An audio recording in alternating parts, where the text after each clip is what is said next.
Today's objective is to be able to simplify expressions by dividing polynomials by a constant. So far we learned how to add polynomials, how to subtract polynomials, and how to multiply polynomials. So today we'll learn our last operation, which is division.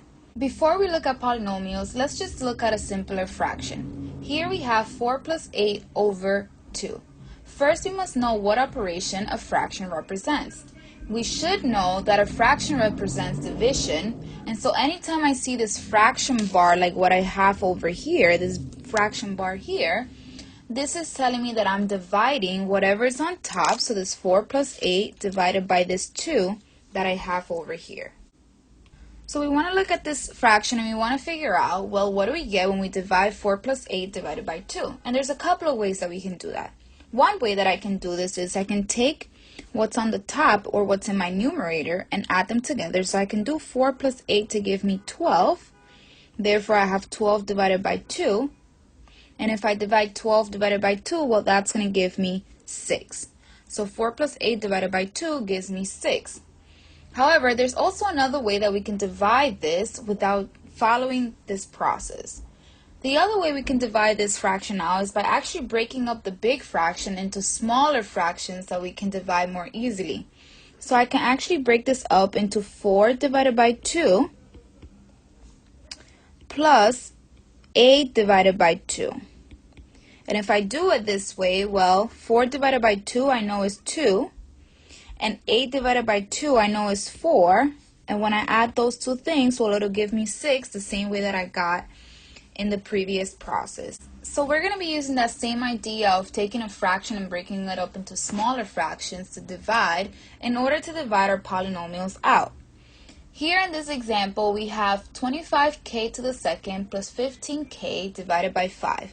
And again, I know I'm dividing here because of this fraction bar that I see right here between what's on the top and the bottom. Unlike our previous problem where we didn't have variables, unfortunately I can't just add what's in the numerator. I can't add 25k to the second plus 15k because these are two different terms, right? This has an exponent of 2 and this has an exponent of 1, and since they're not like terms, I simply cannot add them to then divide by 5. Instead, we're going to break it up into smaller fractions the same way that we did in the previous problem. We're going to take our first term, 25k over 25k squared, and break that up into one fraction over 5. And then we're going to go ahead and take our positive 15k to the first and break that up into another smaller fraction that we have here. So now I go ahead and divide out my coefficients. So I have 25 divided by 5, which gives me 5. And there's nothing for me to divide this k to the second by in the bottom, so I'm simply just going to keep it next to the 5 here. Then I have the next coefficients in this little fraction, so I have 15 divided by 5, which gives me a positive 3, so I'm going to write plus 3. And again, there's nothing for me to divide this k to the first by in the bottom, so I'm just simply going to keep it right next to the positive 3. And so I have 5k to the second plus 3k to the first. I'm going to check if there's anything that I can combine. However, this is a 2 and this is a 1. So they're not from the same family, which means my final answer is just simply 5k to the second plus 3k to the first. And that's equivalent to our original fraction that we had up here. It's just a simplified and divided version.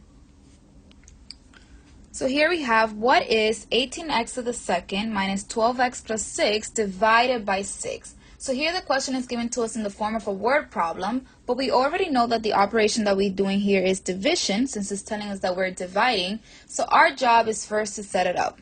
I know that when I'm adding, I'm using 2 parentheses with a plus sign. If I'm subtracting, I'm using 2 parentheses with a minus sign. And if I'm multiplying, well, I'm just using 2 parentheses next to each other.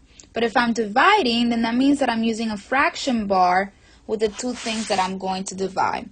So in this case, I have 18x to the second minus 12x plus 6 divided by the positive 6 that they give us here. Now, just like the previous example, I can't add everything that's in my numerator. I have an exponent of 2 here, an exponent of 1 here, and a constant of 6.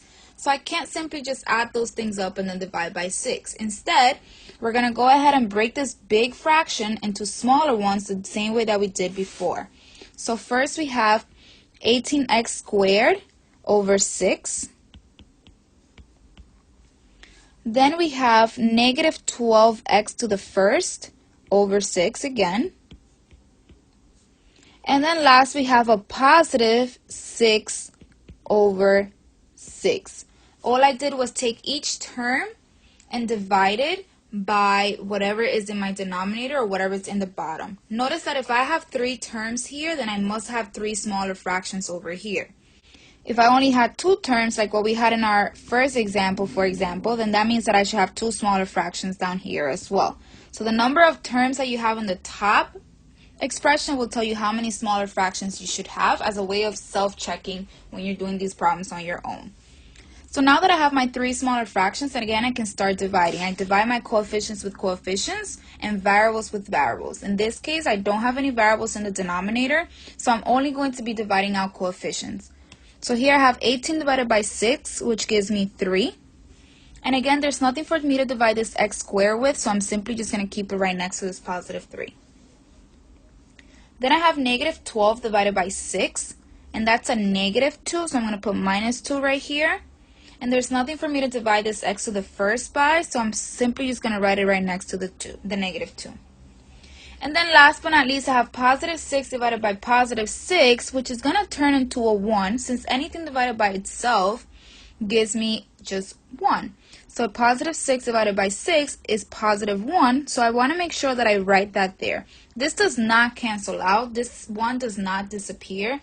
You must write that positive 1 there if that's what you get. If you divide 2 things and it gives you a negative 1, then you can write minus 1 instead. But this last term does not disappear. Some people might forget to put that 1 there and just keep this as their answer, and they will add this as an answer choice on multiple choice questions. So you want to make sure that you're not forgetting that positive 6 divided by 6 is not 0. It doesn't disappear. It's a positive 1 that you must keep there. Okay, and now I want to check, is there anything else that I can combine? Now this has a 2, this has a 1, and positive 1 is just a constant, which means there's nothing else that I can combine, and I can keep my answer the same way I already have it written. So I have 3x to the second power minus 2x to the first plus 1. Now a way that again you can self-check to make sure at least partially your answer is correct is that the same number of terms that you have in your final answer again has to be the same number of terms that you had in your original expression up here. So up here I had 18x squared minus 12x plus 6, which was 3 terms. And in my final answer, I also have 3 terms, which means at least I'm halfway there. I just got to make sure that whatever I divided was also correct.